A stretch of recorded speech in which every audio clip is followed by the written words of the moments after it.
My name's Rick Harrison. This is my pawn shop. Hello, everybody, and welcome to this AFC South show number 158 here on Curtis Podcast Network. I'm the host of the channel. My name is Curtis Brown, and with me, as always, our resident Jaguars fan, Isaiah Duval's finest, Michelle. I am in intense amounts of physical football pain. So a lot of that in this podcast right now. A lot of that going on here. You can check out Isaiah and all of his Jaguars buddies over on Third and Teal, where they break down everything going on between the stripes with those boys down there in Duval County.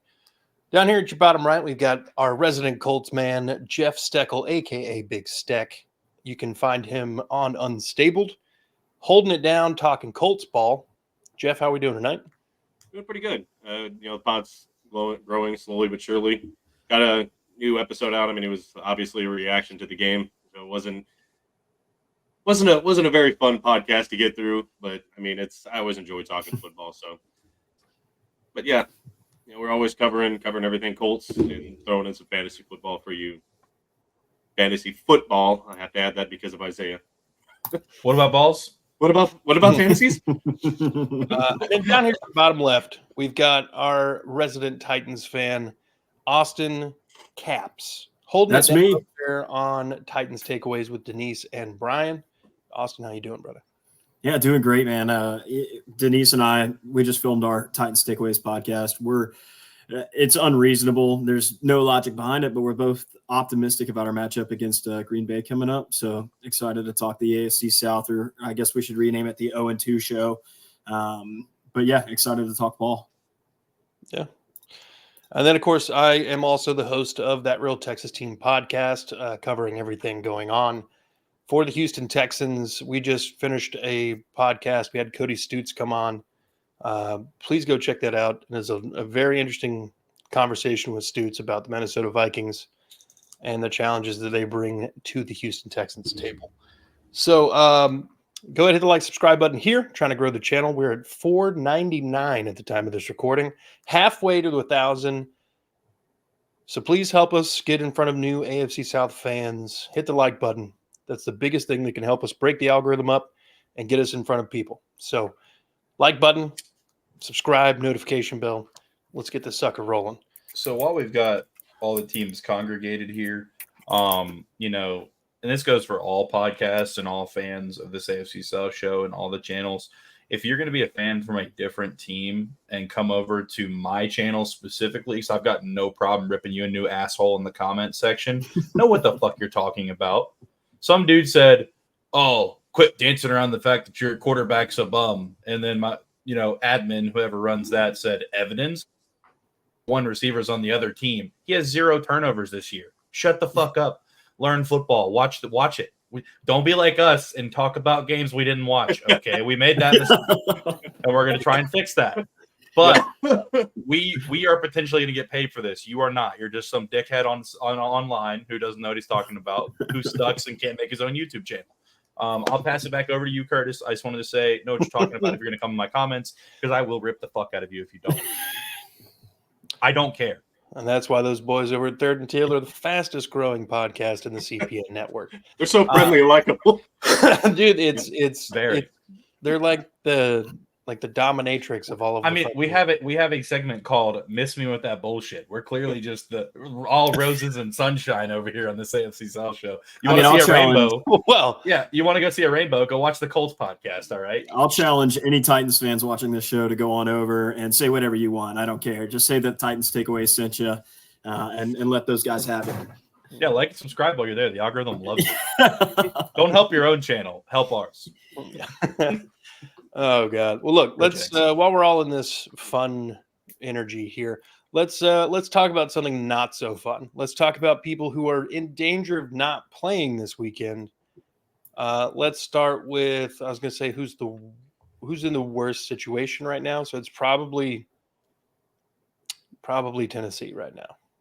Really, I think, and maybe this is just me being beat down by years of injuries and 2 pages of injury reports. Nothing too crazy. Tajay Spears had a kind of an ankle tweak in our game last week against the Jets. he's going to be fine. It's not going to be anything that ends his career. On the IR, Jeffrey Simmons and L'Jarius Sneed were listed, but the reason was just to rest. They're vets. They know what they're doing, so they're going to rest up. So Jeffrey Simmons, L'Jarius Sneed, Tajay Spears did not participate in practice today. Again, only one of those guys, Tajay, I'm expecting not to play. And that's it for the Titans. I think we're going to be just fine. You could kind of throw a special mention out there about D-Hop. D-Hop's got a knee issue. He's not 100%, but he's still going to suit up and be out on that field. Okay. Jeff, let's talk about your Colts. I know there's some injuries brewing on that defensive line. Yeah, it's bad. It's bad. Probably worst case scenario. I mean, they avoided worst case scenario, but Buckner went on IR, so he's going to miss at least 4 games. He was making a tackle, kind of got twisted up bad. I guess sat down on his own ankle. Luckily, it was just a sprain, so minimum 4 weeks. But they avoided complete disaster with that. Latu also had a hip injury in the game. Apparently, also avoided major season-ending injury, so he might miss a couple of weeks. But either way, both Buckner and Latu out isn't a good sign. Matt Gay, he missed that 50-yarder in the game, and he's been dealing with a groin injury. He had some procedure done, and now he's did not participate with the right quadricep injury.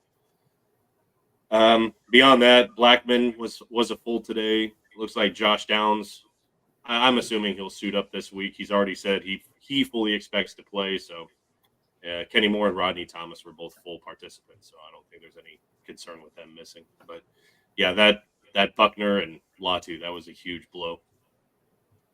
Yeah. Especially this week coming up, you got to basically just apply that pressure to Caleb Williams. So, Isaiah, let's hear about what's going on in Duval. Yeah, so in the game, a couple guys went down. Before the game, Evan Ingram went down, though. They said he's currently listed as week to week, so there's a good chance he won't play. Tank Bigsby, though, they said that he is going to be just fine and come back and play. I'm really not seeing too much put out yet. I don't know if we put out an official injury report that I'm seeing. But as of right now, those are some of the bigger ones. And then, of course, we will still be potentially without Darnell Savage, Tyler Lacey. Tyson Campbell is going to be on IR. We're not going to have him for a couple of weeks. But Darnell Savage is going to be a big one again. So we'll see. But, yeah, I'm not too much else of anybody major. Okay. For Houston, we have a pretty decent-sized injury list this week. Just for Wednesday, we had 8 did not participates. Nico Collins was more of a rest. They just kind of let him hang out. They did put Brevin Jordan on IR today. I don't know if it's season ending or short term. They didn't specify when I was reading it. But Fotokasi did not participate. Joe Mixon did not participate. Juice Scruggs did not participate. No Damian Pierce and no Jarrett Patterson. So as it stands right now, if the game was tomorrow, Houston would be trotting out their third-string center and third-string running back. So not great. But, there are a lot worse running backs you could, throw out there as your third guy than Cam Akers. Literally tons of people who would be worse. So I'm not too miffed if Damian Pierce and Joe Mixon are unavailable, but it's going to make that Vikings game a lot more difficult because that defense is a lot better than people were expecting, at least early on. And that's pretty much it as far as injuries go. We're kind of, it's Wednesday, so we'll know more probably by about Friday. If they're not practicing on Friday, it's generally a good sign they're not going to play. But let's start with ways to win, gentlemen. Who wants to go first and talk about their game? I mean, I guess I will. All right, Jeff. I'll jump on it. I'll bite the bullet.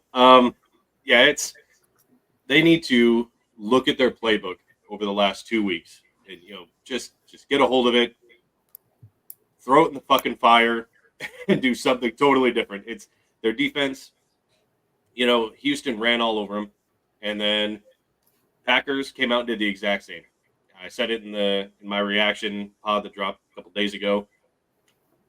they picked up right where Houston left off. They ran a game's worth of rushing in like a quarter.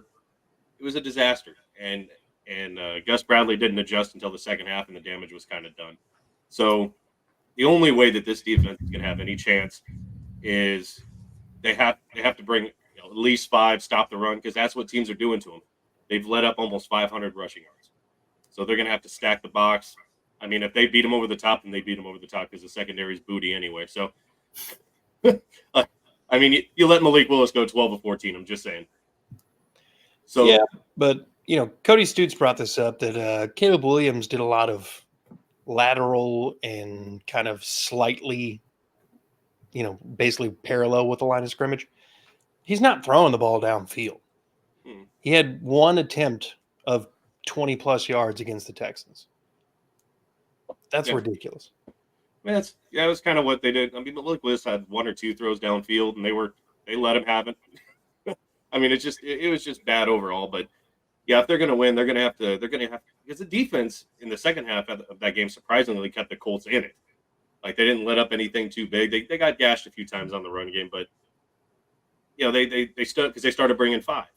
So they were able to start kind of shutting down Josh Jacobs. They were making Malik Willis a little more uncomfortable. It was a play where his center threw up on the ball and had to run. It was a pass, but he couldn't pass it because that puke all over the ball. That actually happened. I don't know if you saw the replay, but it happened. Yeah. The center was like, they're about to hike it, and he and then hikes the ball. Like, oh God. Yeah, coach was like, why didn't you throw that football? And he's like, he threw up on it, coach. He's like, what? Just all full of vomit. Like, oh, dude, gross. So he just ran. Hey, props to Malik Willis, though, for holding on to that football, tucking it, and running. Yeah. But the weird thing is he, like, after the play, he was still, like, touching the ball. Like, just put the ball down.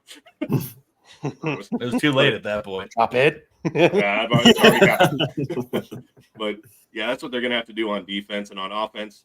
When it's a 6-point game and you have Anthony Richardson throwing the ball 34 times and Jonathan Taylor running 12 times, you're going to lose. And I'm not saying because we all know Anthony Richardson has the cannon. His accuracy hasn't been there. I mean, his receivers I think they have the 5th highest percentage of drops. So the receivers haven't been that reliable. Adonai Mitchell, there was a big 3rd and 8, dropped it. It hit him right in the hands. It was a beautiful pass. And it's just shooting themselves in the foot with stuff like that. I said it before and I'll say it again. They're going to have to lean on Jonathan Taylor.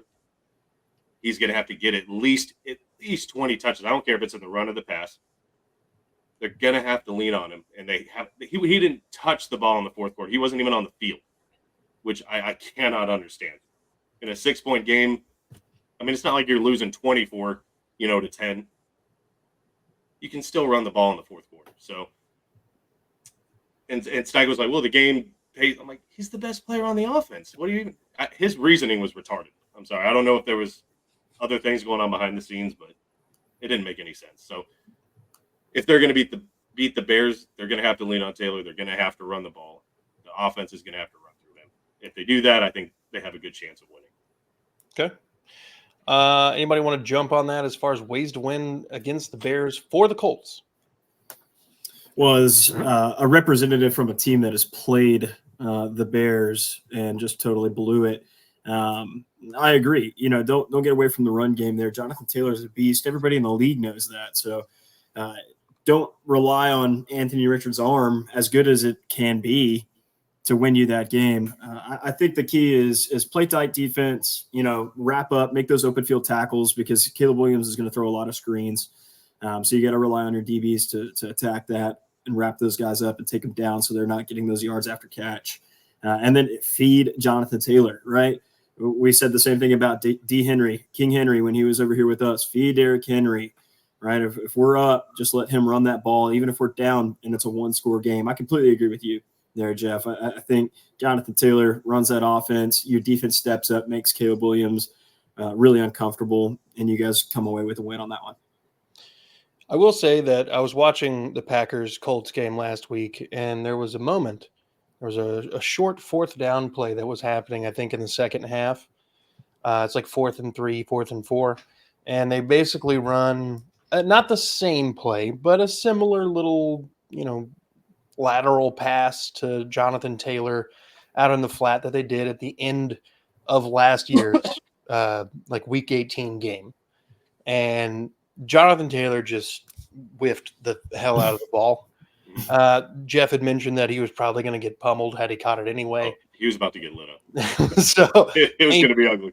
maybe a business decision was made, but it made me giggle just for the entire offseason of Colts fans being like, if we had our number one QB and our best running back on the field, 9 times out of 9, we're completing that pass, we're winning the game.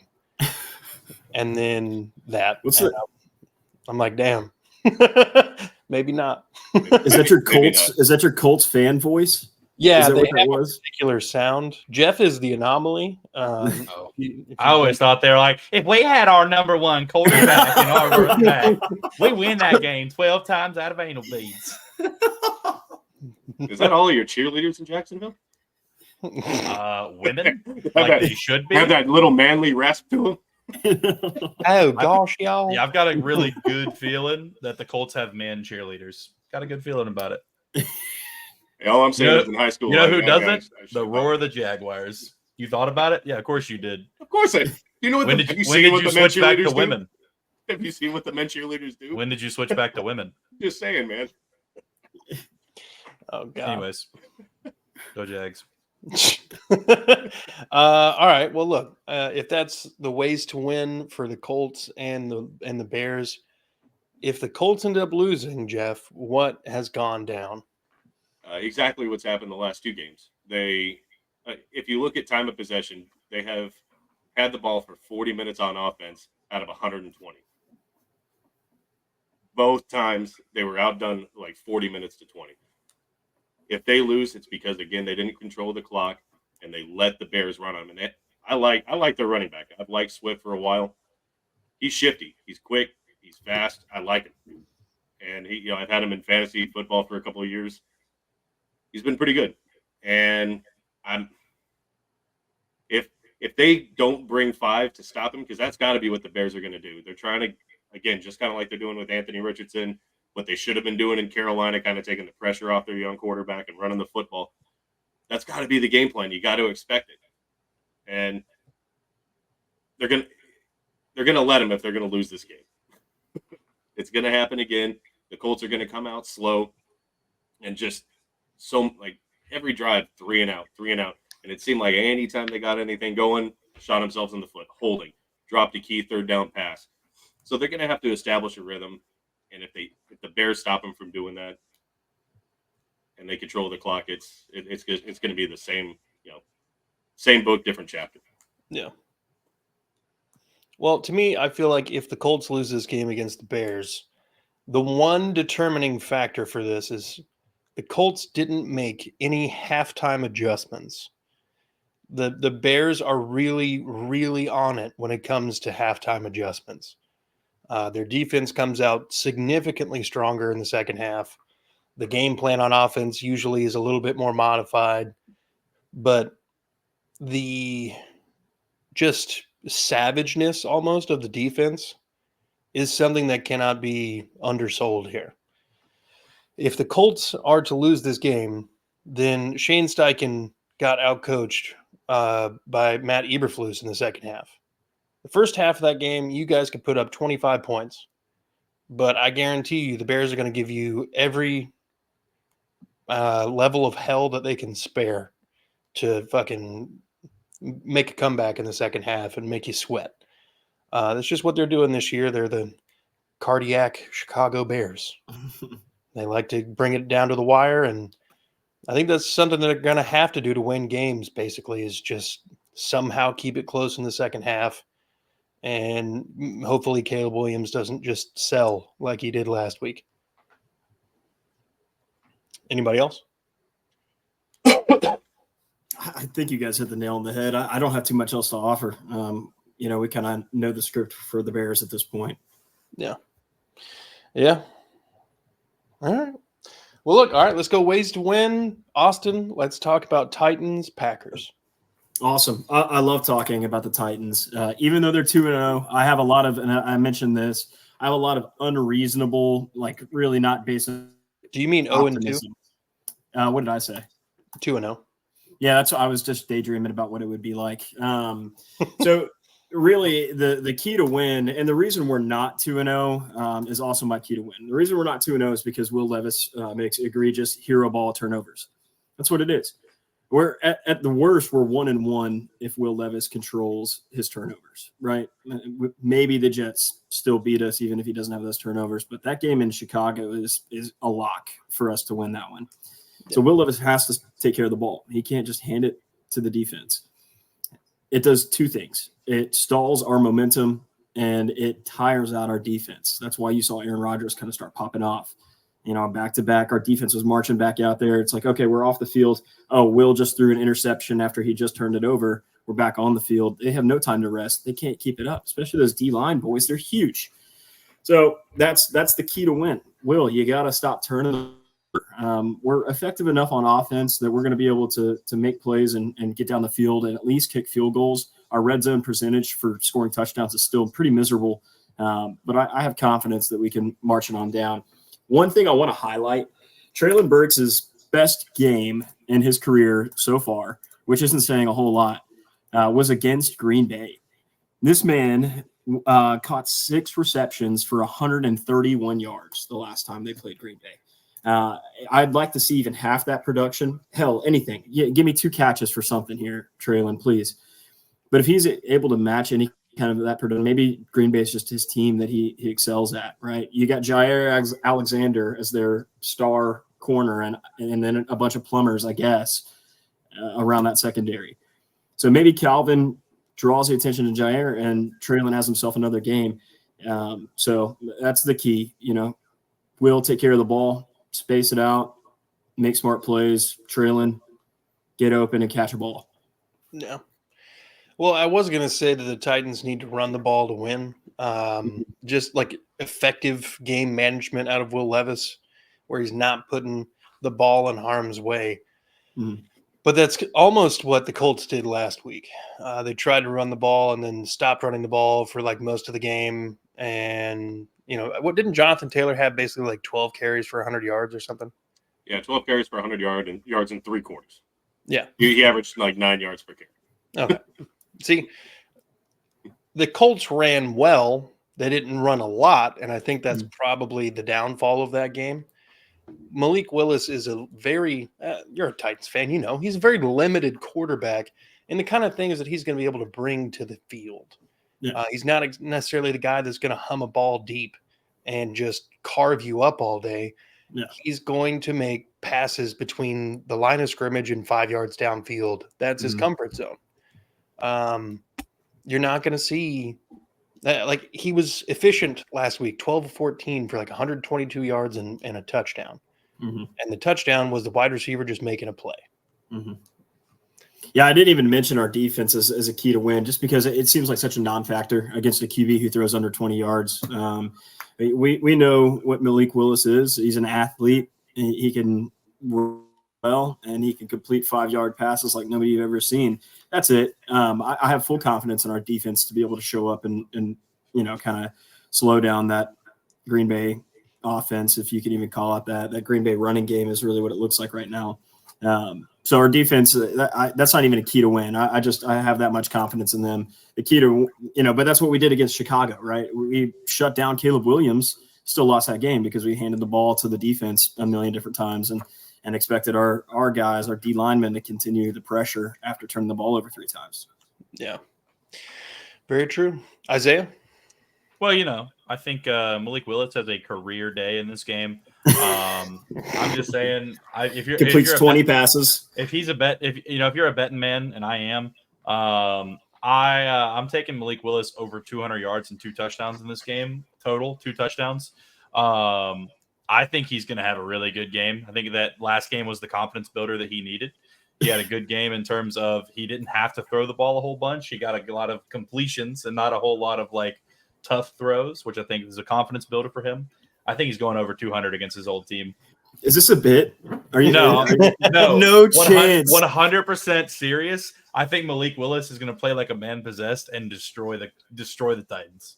Malik Willis will not go for 200 yards in his career. That Malik Willis is going for 200 this game. I'm telling you, dude. I put money on it. last year I was praying for that, and all I saw was a dude who couldn't hit any downfield passes. You know what? I kind of hope he does that.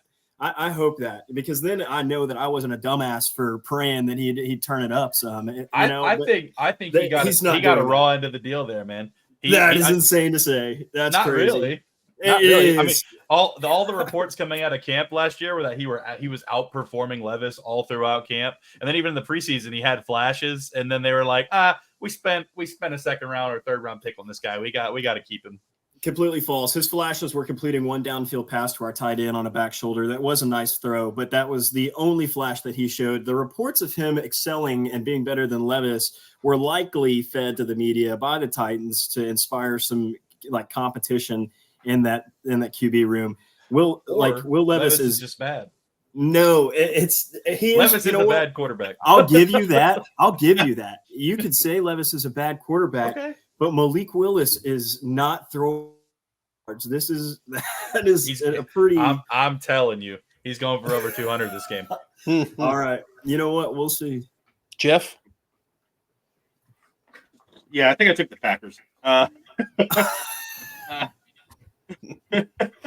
Yeah, pretty much everybody in this division, I guess Texans excluded, their bread and butter is going to have to be running the football.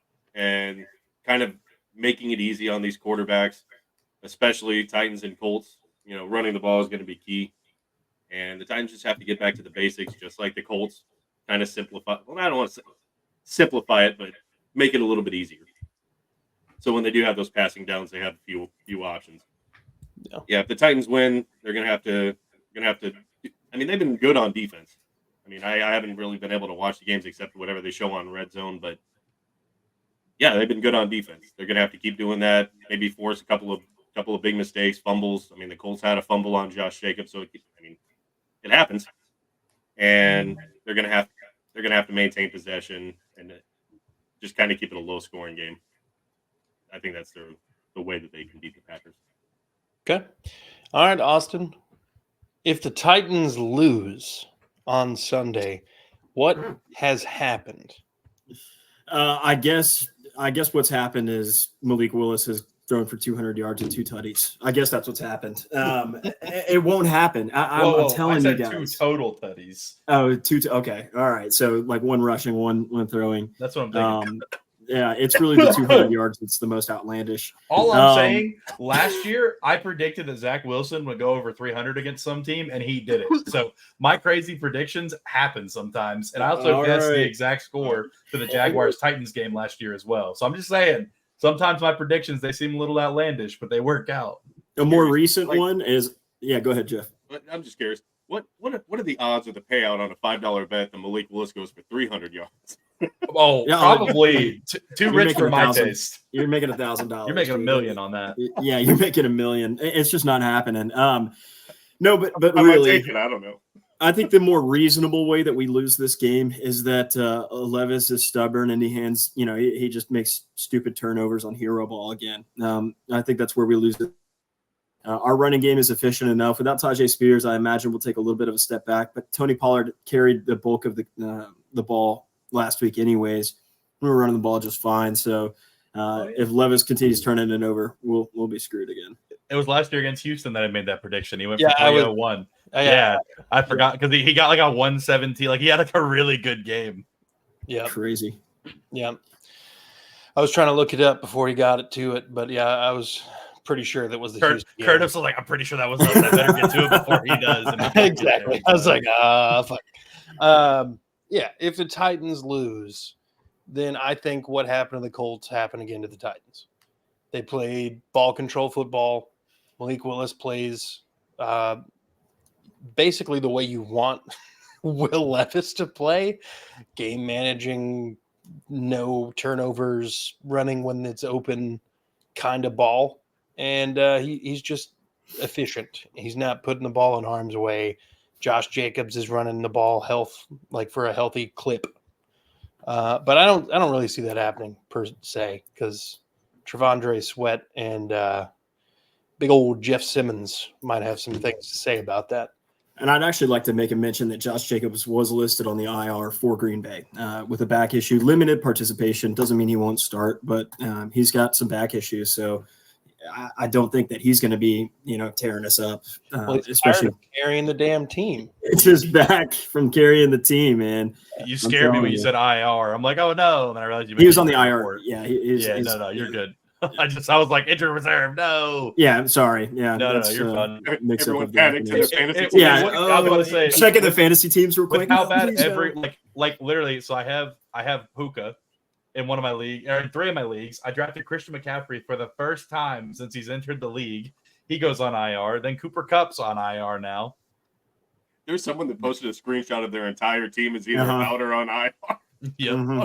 It's just brutal, man. I'm glad you guys brought up fantasy because I want to take this time to remind everybody that I'm number 1 in our league and the podcast league. So just, remember next time you speak to me some kind of way, I'm better.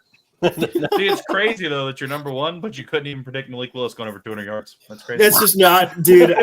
You know what? Put your money where your mouth is. Put him on your team. Start him at quarterback. No, I will buy him. I will buy a Malik.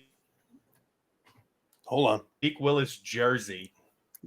Oh, I'm lagging. I will buy a Malik Willis jersey if he goes over 200 yards and 2 total touchdowns. I will do it. And 2 total touchdowns. No, just over the 200 yards. I don't even need the touchdowns. All right, are we doing scrimmage yards or passing? No, passing yards all specifically. Right. Okay. 200. Look, for the record, last year he did buy a Will Levis jersey. I did. I have an Oilers Will Levis jersey because I said there's no fucking way the Titans beat the Dolphins. And lo and behold, the Titans came back and beat the Dolphins. Yeah, we did. No, such an excellent game. Fourth quarter comebacks are unreal, man. Yeah. All right. Well, that was the ways to lose for the Titans. Well, let's shift our gears here to the boys in Duval County. Isaiah, ways to win for the Jaguars playing Buffalo in the first of 2 Monday night games. Well, there is one cool thing about us when we play. So Jacksonville Jaguars win 100% of games where Trevor Lawrence is healthy.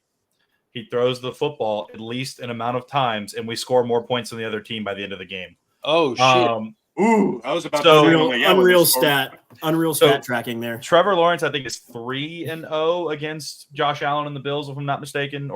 He's 3-0. Josh Hines Allen, aka Josh Allen, aka the real Josh Allen, is he's also 3-0.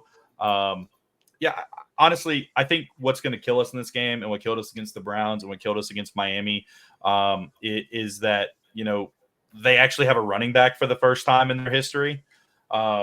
So that's not going to help. I think our defensive line needs to bow up. One thing that I did not like, that definitely did not help. Allegedly, Doug Peterson and Trent Baalke are beefing. And Ryan Nielsen said that he didn't like how Mason Smith was playing the first week and Jordan Jefferson. And Baalke got mad about it because they were going to reduce their reps. Because Baalke, of course, drafted those guys on traits, our second-round pick. You think he needs to get a decent bit of reps. And Doug Peterson made both of them healthy scratches last week, even though they were both healthy and fully functioning and good to go. Something's going on in the building. Not happy about it. But I think we normally have the Bills number. I think we'll be all right in this game. I still think there is a real chance we lose this game. Ways to win, though, we got to keep James Cook under wraps. I'm really not scared of Josh Allen in that receiving core that much. We've got to keep James Cook on wraps. I mean, that's really it right there. We need to keep him from running the ball down our throats, getting 3-4 yards of carry. We really need to bow up in this game and stop the run, something we haven't been able to do so far this season. We need to show teams that they can't just run up the middle on us. And we need to score more than 16, 17 points.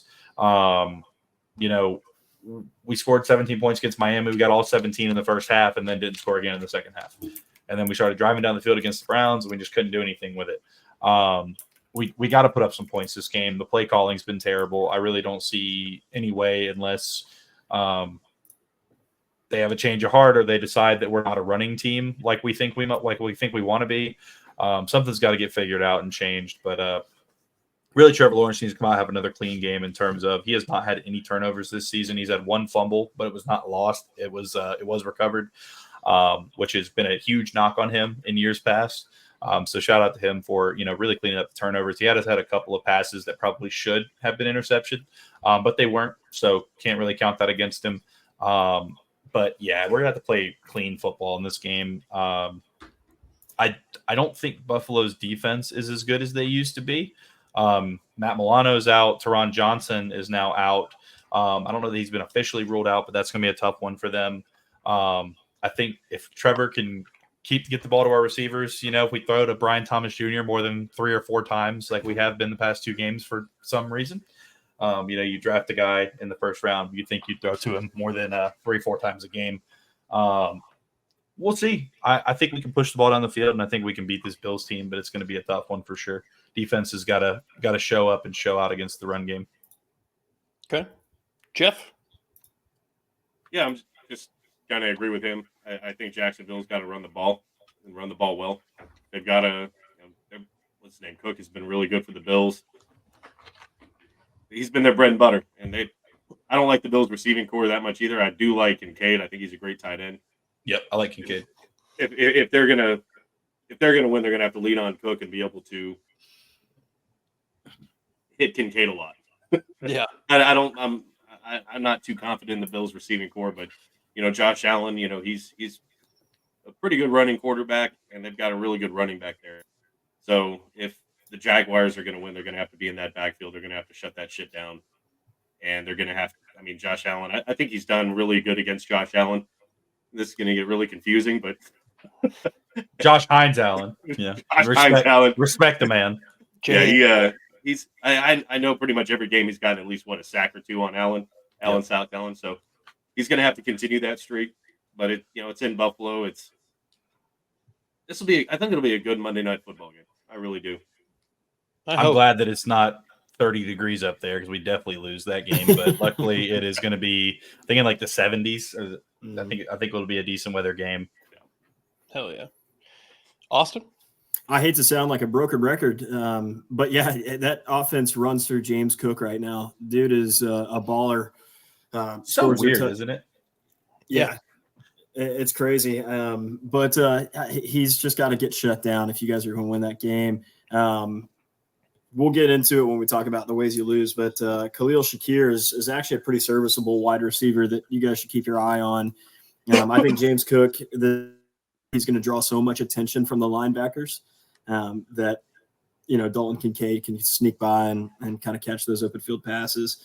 But ultimately, if you can contain James Cook, you win that game. I believe that wholeheartedly. Even if they do march down the field with those tight end passes, I think you stop them in the red zone, they kick field goals, and that's not enough to beat you guys. So stop James Cook, win the game. That's the game plan there. Is anyone else noticing the Bills are kind of structuring their team in the same way that the Patriots structured the team around Tom Brady, probably like at the midway point of his career?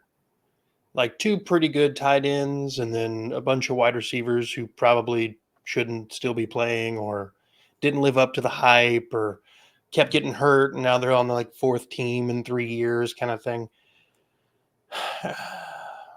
That's a really great observation that I hadn't connected the dots on. Yeah, that's not to say that Josh Allen is the same type of quarterback or the same tier, but I want to see more out of Keon Coleman before I make that determination, but I would say that it is starting to lean that direction. Yeah. But Shakir is also somebody they drafted that's he's only a 2nd or 3rd year player. He's still young. Correct. Yeah. But a lot of their guys are homegrown at this point. Curtis Samuel is not. Khalil Shakir, Keon Coleman, like you said. They drafted another guy late. Can't remember his name, but I think he ended up making the roster. To me, for the ways to win for the Jags, it is a little bit of what everybody else has already said. Stop James Cook, but also don't let these guys who are trying to make a name for themselves at wide receiver beat you. You know that the offense kind of runs through Dalton Kincaid. So put your best cover linebacker on Dalton Kincaid.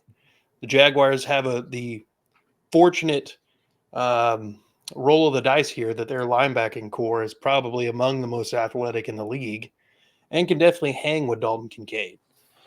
So put Aluakun on him or Lloyd, Devin Lloyd. And I think you're going to be finding a lot of shutdown opportunities as long as you guys can just keep James Cook in check. This offense won't be able to do what they want to do, and they're going to have to really go back to the drawing board at halftime. I think there's a pretty good shot for the Jags to win this game, and honestly, I hope they do because I really need someone in the other AFC in of the other AFC South teams to start fucking winning. Like, for the love of God, put a win on the board. Curtis is like, are the Texans really that good, or the rest of them just so bad? Like, no, I mean, like, for the pod. but it's your turn, Curtis. You carry the torch. I carried the torch year one. You carry the torch now. Yeah. Everybody's got someday when we're old and gray, it'll be the Titans' turn. The Colts already had it. We just didn't exist yet. So, but let's put it this way. Let's talk about ways to lose for the Jacksonville Jaguars. What has happened if Duval holds another L at the end of week 3? We scored less points than the Bills. Is Michael Irvin here? Because I'm hearing obvious statements. Well, you see, when a football team scores points, they get points. And when they scored less points than the other team, it means they didn't score as many. Anyways, no, I mean, honestly, this game, I think it's going to be really a tale of, can we get enough time for Trevor Lawrence to get some down the field plays developing? I doubt it, but the O-line has looked decently serviceable against the run. I say that with little confidence. But you know, it's kind of crazy just how much of a downhill slope it is kind of had. Because I mean, week 1, we actually ran the ball pretty decent. Travis Etienne and Tank Bigsby had some good holes. Bigsby had a couple of plays though where he bounced it outside where he maybe was supposed to go through like the B gap. But you know, it didn't help losing him last week. It didn't help losing Evan Ingram right before the game. But Evan Ingram doesn't play this week, and we've got to rely on Mr. Butterfingers, Christian Kirk, and ETN continues to hesitate, and they just blow him up like every team has been so far this year. I think that's what's going to get us. I think if we can't get into a rhythm on offense and at least score 20, 21 plus points, you know, I think that's going to be our downfall in this game. You know, we beat them in Trevor Lawrence rookie's year like 9-6. You're not going to beat Buffalo 9-6 more than once in your career. And if you do, it means Josh Allen is dead and gone. I just think we've really got to control the ball. There's only one now. So anyway, smart guy. But yeah, I think also too, if Josh Allen can sit back, get time in the pocket and get into a rhythm, and they not only have James Cook pushing the ball, but him as well, it's going to open up opportunities for James Cook, which is really not what we want. And yeah, it's just going to be keeping pressure on Allen and Cook, and then making sure we can actually get into a rhythm on offense for the first time. Or if we get into a rhythm like we have, stay in a rhythm. That's the important part. Okay. For me, if the Jaguars are to lose on their trip into Buffalo, it's because of the injuries in the secondary for the Jaguars. I think that there is an opportunity for this wide receiver group to look above their pedigree if things fall the right way for the Bills in this game. If there's no Savage, if Tyson Campbell's on IR, if people just play bad football, I really could see a game where it looks like Josh Allen is thriving without Stephon Diggs. And that would entail that the Buffalo Bills have done the unthinkable and stopped Josh Hines Allen from laying a finger on him, or Trayvon Walker from getting in the backfield at all. I don't see either one of those things happening. Definitely really not the get right game for this Josh Allen offense. But to me, if the Jaguars lose, that's why. Austin? Yeah, I think you guys have wrapped it up pretty nice. Here's what I'll say. The Bills have yet to score under 30 points. Yeah, we're only two 2 games in, but they're scoring 34 and 31 in their first 2 weeks. And the Jags have yet to score more than 17. If you guys are going to lose this game, it's because you didn't have the offensive firepower. I think the Bills, the way they're built, they're just going to score points, and you've got to be able to keep up with them.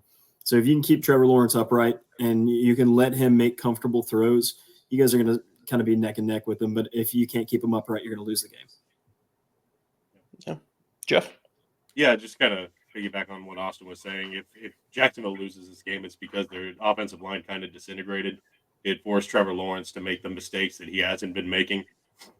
And, either fumbles, interceptions, whatever. Yeah, I think that they lose that offensive line crumbles and they kind of let Buffalo and James Cook and James Cook and and kind of have Kincaid open. They let James cook. James Cook. Yep. Okay. All right. Well, look, let's do ways to win for Houston and Minnesota. For me, and I've touched on it a little bit earlier when we were talking about the injuries, this Vikings defense is a problem. Now, last week they played a very banged-up 49ers team. Deebo Samuel left the game early. They didn't have a Christian McCaffrey. Their offensive line looked like shit outside of Trent Williams. They're not a bad team by any means, but they're not playing the whole team. Like, the Vikings played a very beat-down 49ers team, continuing a streak of wins over the 49ers in Minneapolis, which is kind of ridiculous. 8 straight wins against the 49ers in Minneapolis. If the Texans win, it's because Jonathan Gennard and Blake Cashman were non-factors in this game, both of which have been playing very, very solid football for the Vikings through 2 weeks. Harrison Smith has been playing very well, even though he's like 35 years old. And then they also have, at this point, journeyman cornerback Stephon Gilmore on the outside. So, I mean, this secondary is old, but I don't foresee them being that big of a problem. It's the pass rush that is the issue. If the Texans win, C.J. Stroud is sacked 2 or less times and is able to just sit there and make the throws he's been making, the clutch throws he's been needing to make the last couple weeks to seal games, to Nico Collins. And whoever is at running back is running at a healthy yards per carry. I'm not talking, we don't need 150 yards, I don't think. But if we can get 4 yards a carry out of whoever the hell's back there, we're going to be set up for a pretty good night. Hell, even Cam Akers last week, when he came in to spell Joe Mixon, had 7 carries for 32 yards. Pretty solid stat line for a guy who, was definitely running back 3 to start week 1. And then, of course, he fumbles inside the 5, which is something we cannot have in this game. Because this Vikings team, it reminds me a lot of a professional wrestler from like the 2006 to like 2012 era. The rated R superstar Edge, the ultimate opportunist. Anytime that man was given just a little glimmer of something, boom, right, just in there, like swimwear. And next thing you know, he had a damn title on his belt or around his waist. Ways to win. Pretty simple. Keep Stroud clean. Play clean ball. Don't let these old men beat you. This is a very old defense. Just play sound football. Brian Flores has played a lot of the Shanahan system over the years and has found ways of kind of derailing it at various times, and has a winning record against Shanahan systems, which is something that not a lot of offensive coordinators really keep track of in terms of like the defensive coordinators against their system. But this is one where Bobby Slowick has to keep track of how the fuck he's doing against this guy. He hasn't looked great the first couple weeks. Sometimes there's been some questionable play calls. Like, how the hell are we only getting Tank Dell the ball on like reverses, jet sweeps. What? I don't understand that. The guy's an elite athlete. How are we not getting him the ball through the air? Don't understand that at all. Anybody want to chime in here? Yeah, I want to go next just because you ended where I wanted to start. Nico Collins has been phenomenal. I think he's quickly establishing himself as one of the top receivers in the league. He made some crazy catches, the sideline catches. Even against the Colts, he had some really great plays. Just really hard. I mean, our secondary's trash, but even the catches that he made, they were really like he's looked really good. No. So I think the Vikings are really going to focus their attention to him, and I'm looking at Tank Dell to finally have that like kind of a signature game. Yeah, I think they get the ball to him. I think they kind of reestablish that. I think that's going to be the key to them winning. Is I think they're going to focus probably 2 on Nico Collins, and that'll leave opportunities for Dell. And if they win, it's going to be through him and getting that going. Yeah. Isaiah? I mean, I think it was very disrespectful of you to not bring up the GOAT, Sam Darnold. Let's not act like this man hasn't been playing great football so far. Did you say the season. GOAT or the ghost? I said the GOAT. He doesn't see ghosts anymore. All he sees is Justin Jefferson. All he sees is Jets out there. Jay Jetta, baby. No, I think I don't know. I think it's gonna be an interesting game. I think the Vikings are a lot better than anybody thought they would be. So it's going to be a interesting game, and it's absolutely going to be a tale of two halves, to say the least. I do think this game is going to come down to whoever makes the best adjustments coming out of halftime. I think Stroud could be poised to have a really good game, but I think he could also be poised to kind of get into a trap game of, this is an old secondary. You got, old man Eric Weddle, a.k.a. Harrison out there. This could be one where they jump out and get you because you got these young, awesome weapons. You got a couple Ferraris against a couple of the old ones, and sometimes the old ones can get a good jump on you. So we're gonna have to see. But ways to win: Texans, C.J. Stroud, keep them upright, run the ball, get a steady run game going. Ways to lose: underestimating this B-list cast that is somehow playing as an A-list cast right now. Yeah, Austin. You guys are going to win by just doing what you've been doing. That's my short answer. I think Houston is built well. I think they're coached well. You keep your quarterback clean. You keep your offense from turning the ball over on the 5-yard line. You're going to do just fine. I am not a believer in this Minnesota team. I think it's kind of fool's gold. We'll talk about that on the, the score prediction as well. But I think it is fool's gold. They're kind of punching above their weight, but we're going to come back down to reality this game. And I think Houston's going to kind of hand them that reality pretty bad. That's really all I got to say on that one. Interesting. For me, ways to lose for the Texans is very simple. You forgot how to play defense, and Sam Darnold continues this career resurgence in Minnesota, making himself look actually like pretty solid. His longest win streak in his career, by the way, is 3 games. He did that in Carolina.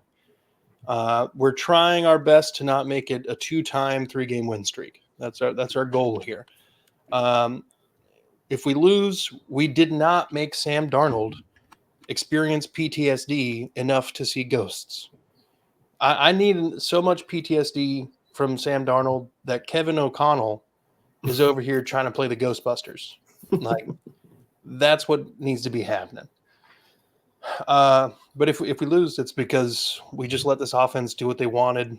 Aaron Jones. Aaron Jones. Aaron Jones is, playing a better version of ball than he's been playing the last couple years because he's been hurt so damn much. He didn't play. I don't think he played much at all last week. His stat line was abysmal. But if the Texans lose, it's just simply we beat ourselves by overlooking Sam Darnold somehow and not killing him. Anybody else? I feel like even in a shootout, you guys are more well designed to keep up. Even if your defense doesn't show up that day, as long as you keep Stroud upright, he's going to keep you in that game, and you guys are going to win it. I just if you guys lose this game, it is because Jesus Christ has returned and pigs are flying, and Sam Darnold is going to be Tom Brady. Like that Minnesota team isn't built to last. This is going to be an ugly game for them. You willing to bet a Sam Darnold jersey on that? You know what? Let's do it. Yeah. I'll bet a Sam Darnold jersey on that. If I don't have any stat predictions for him, but I know that the Texans are going to win this game. Even if Sam Darnold does have a great day, the Texans are just better. Their offense is better. So if the Vikings win, you're going to get a Sam Darnold Vikings jersey. That's the bet. Vikings win, Sam Darnold jersey, Amazon, my door. Copy that. All right. Well, not the pin click. The receipts, man. The receipts are coming, dude. Time skipping. It was 54 and a half. Yeah, I really hope that like the same thing happens to you that happens to me, and like the Texans are up like 24-3, like 27-7, or like 10, something crazy, and then they just come back in the last 2 minutes and just beat them somehow. God, dude. That's what happened to me. My heart was broken, and the jersey was ordered. Yeah. You're a better man than me, though. I did DH gate. Ain't no way I was paying full price for a Levis jersey. Yeah, I'll probably end up Actually, pretty good quality. Yeah. Yeah. All right, let's get into score predictions, and then we'll wrap this mother up. Let's start with Green Bay at Tennessee. Tennessee is actually favored by 1.5, according to ESPN.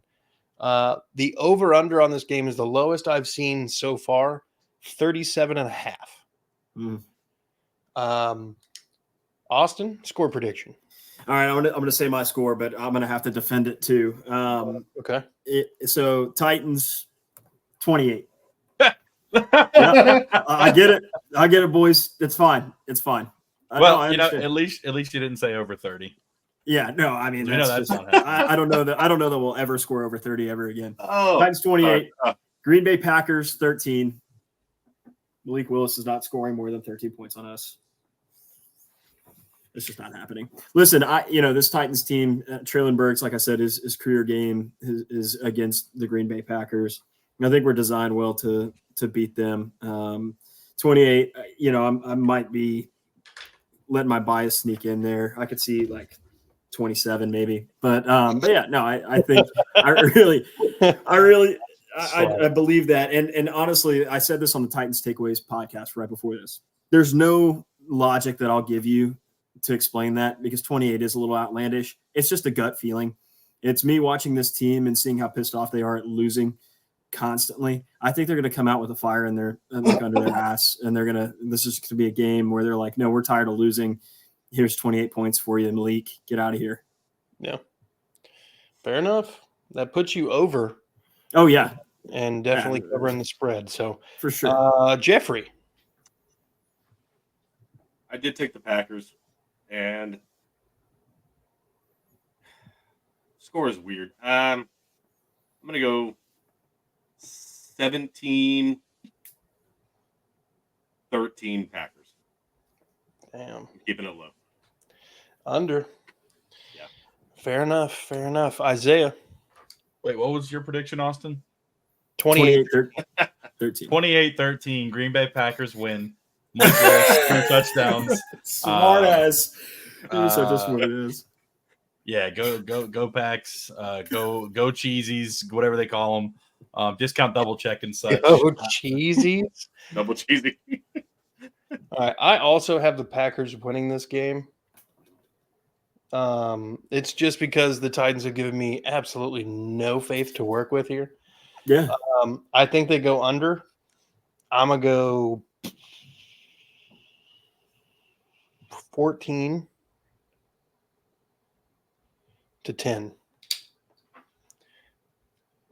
It's pretty bad. 14-10. Malik Willis, 2 touchdowns. That's crazy. That's 200 yards and 2 touchdowns, Malik. That's nuts. I can't. It is so outlandish. All right, Chicago at Illinois. Wow. Chicago at Indianapolis, 43.5 over under. Mm. Indy is favored by 1, according to Espen. Yeah. Jeff, how are we feeling? I mean, they have. This is another game where I think they have all the potential that they could run away with it. I do think they gotta win at home, right? I mean, they got to. Do they? They have to, man. And I say that with Oh, a man. shake in my voice. Dude, this is sad to watch, bro. I mean, I feel this bad. could be like this could be like the Caleb Williams like career game. Yeah, this is the one game he has. Everybody's like, "Oh, this is why we were hyped about him," and then he never plays good again. Yeah. I will say that I've hoped that the Colts have looked at the last couple games and will lean on Jonathan Taylor and change that time of possession. And this is tough. I'm going to say 24-20 Colts. Indianapolis? Yeah. Okay.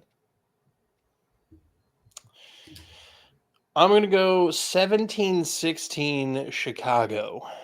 Another under pull here.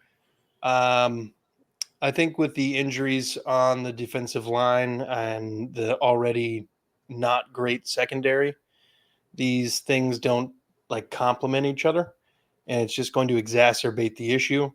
I don't necessarily think that Caleb Williams is going to have a stellar day, but I think he might hit 200 yards as like just passing. So yeah, 17-16 Chicago. I take the over. Awesome. 27-24. I'm taking the Colts in this one, man. 27-24. Mm-hmm. That's over. All right. And Isaiah. Yeah, I'm taking the Bears. 20. No. I'm going 17-9. All right. 17-9. You're putting a lot of faith in Matt Gay, man. Well, they did. Oh, give that's him true. Oh, wait. Can I change mine? No, I already wrote it down in permanent. 17-10. No, It's already in Sharpie. 17-9. We're good. I'm not changing it. All right. Houston at Minnesota.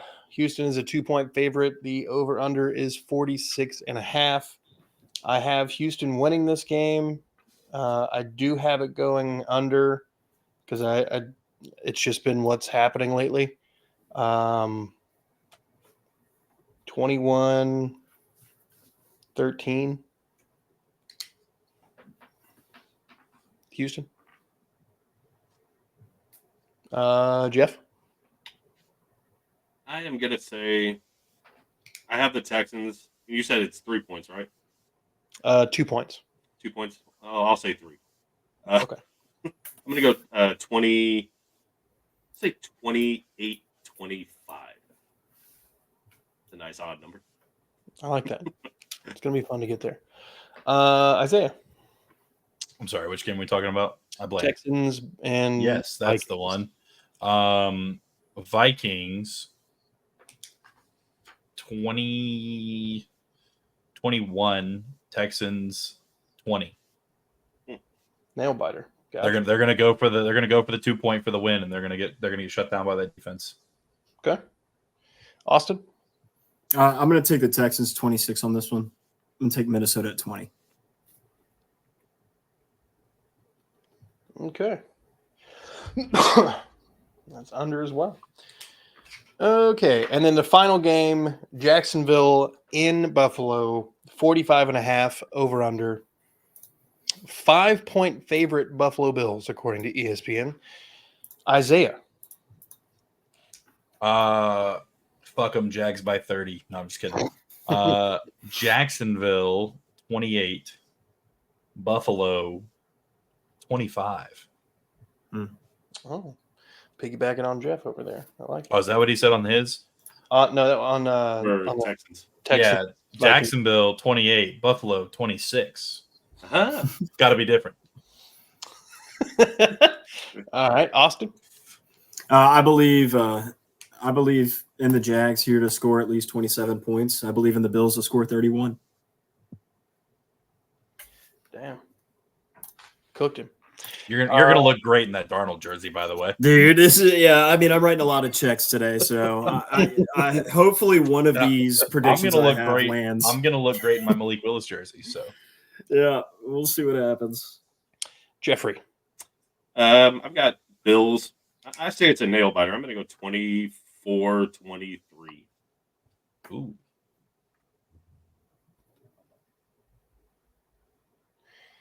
All right. I also went with Buffalo. Yep. I'm gonna go. Sheesh. This is gonna separate the men from the boys here, huh? 24 to 19. wouldn't Buffalo. surprise me. Yeah. That actually even keeps with the 5-point spread too. Shit. I'm on one. All right. Gentlemen, I think that's a good spot to go ahead and wrap this mother up. So do we have any closing comments? Just looking for a win. Yeah, that's 3 out of the 4 of us. Yeah. I mean, we're all looking for a win. Some of us Some of us needed a little more. Some of us need it more than others. Yeah, man. Share a dub, dude. Jesus. I need this. Share the wealth. Let's get that. I'm not going to go into politics. Never mind. No communism on this channel. All right, I think let's go ahead and wrap this thing up, folks. I want to thank you guys for taking the time out of your evenings to come on and talk AFC South football with me. I want to thank everybody watching. I want you to go ahead and subscribe on this video. We're trying to grow this channel, trying to get in front of more AFC South people. So hit the thumbs up. 25 likes on this episode goes a long way for getting us in front of more people. Go ahead and check out Third and Teal, and you can find all of the rest of the Jaguars folks, including Mr. Isaiah, over there talking nothing but the Teal boys. Go ahead and check out Unstabled at Unstabled1 on YouTube. That's where you can find Big Steck, Justin, and Alex from time to time. And they'll be covering all the things Colts. Of course, Austin over here is our resident Titans guy. You can find him on Titans Takeaways at Titans Takeaways 1 on YouTube with Denise and Brian talking about the Two-Tone Boys. And then go ahead, hit That Real Texas Team podcast, notification bell, subscribe. It's where I'm from. Got Mike and Chris over there. So help us pump the numbers. But mostly, be good people. Like the Colts. Go Colts.